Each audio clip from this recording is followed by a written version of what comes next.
Rainbow Rowell's signature style may already be familiar to readers. Her books will make you laugh out loud at the characters' antics, gasp in recognition, and perhaps shed a tear or two as they come to terms with their own identity. Her most recent book, Slow Dance, will be published by William Morrow on July 23. It has all the passion and startlingly authentic drama of her beloved YA novel Eleanor Park, which has adult fans begging for more. We meet Shiloh and Carrie in Slow Dancing, the high school best friends that everyone assumed would get together but who, well, didn't. Both of them had lofty dreams. Carrie wanted to travel the world with the Navy, while Shiloh wanted to leave Omaha and pursue her career as an actress. However, nothing is the same and everything is different when they reunite at a wedding.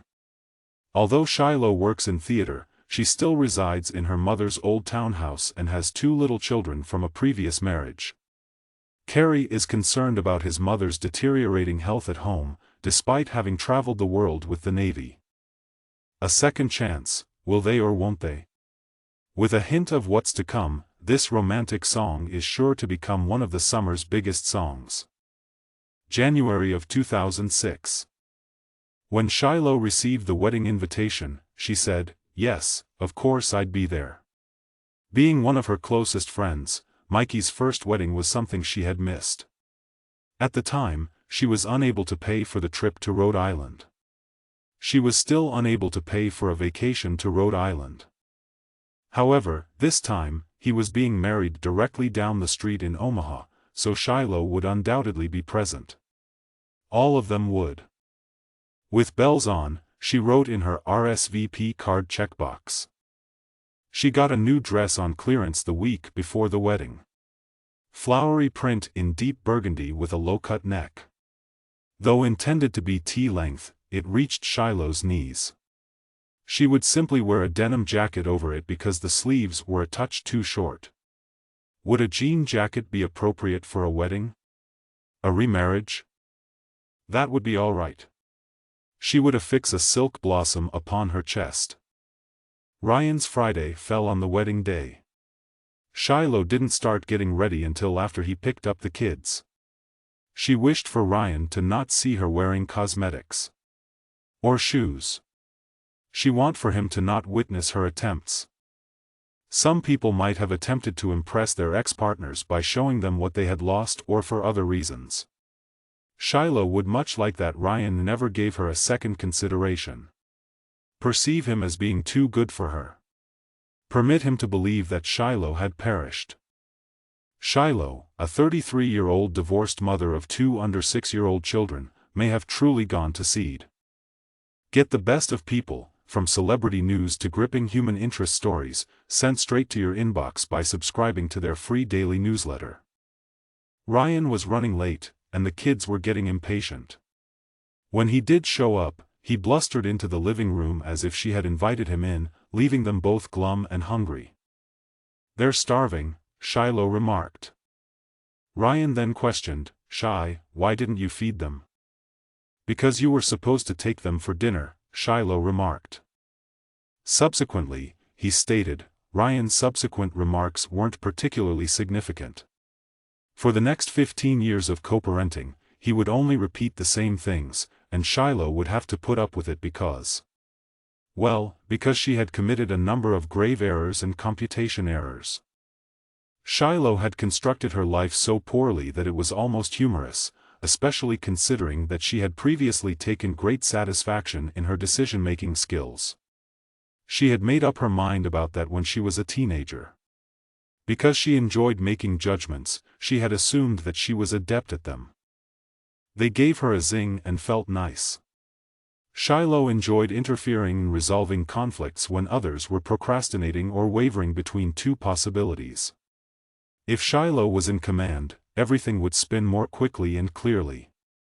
Shiloh would point out that making decisions wasn't worthwhile if you weren't making them accurately, or even close to right, if she could talk to her teenage self now. At last, Ryan and the children departed. Shiloh also ripped her dress's sale tags off. She applied makeup. She had her hair put up. In order to get her boots to zip over her calves, she stood on tiptoe. She wouldn't skip the reception even if she had already missed the wedding. Nobody would. Everyone would be present. The reception took place in a second-floor renting hall of a junior wrestling club. This time, Mikey had tied the knot with a neighbor, a girl who had graduated from high school a year or two later than him.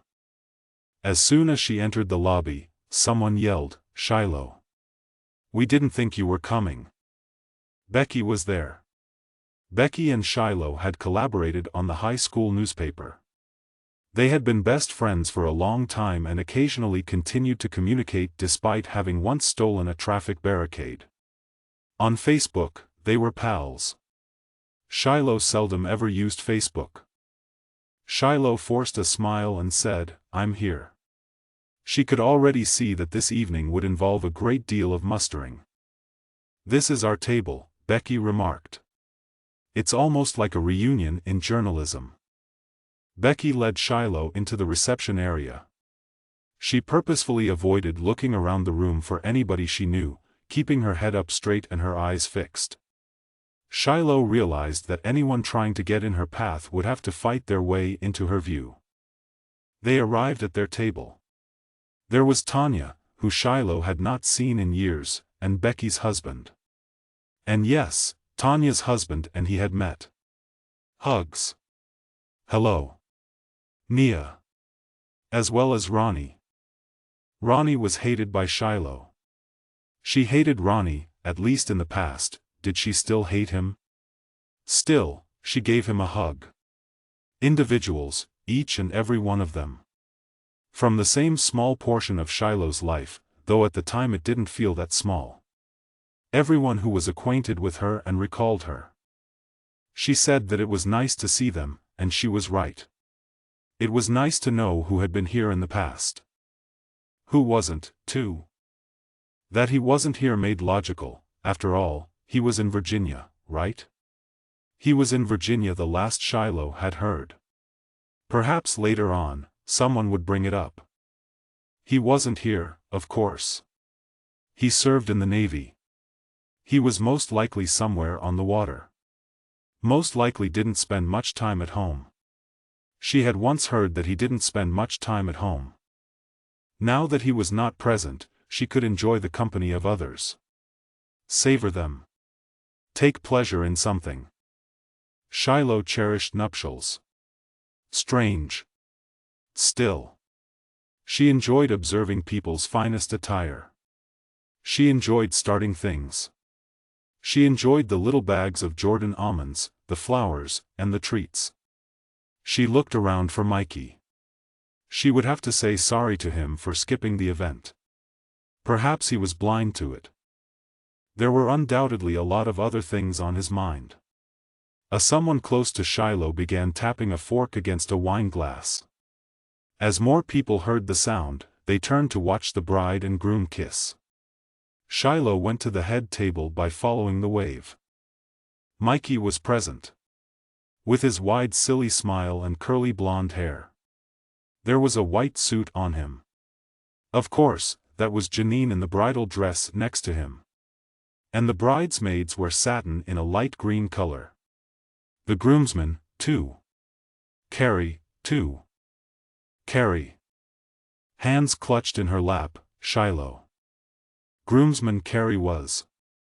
Yes, exactly, that made sense. Naturally, Carrie was present. He wouldn't miss it, of course.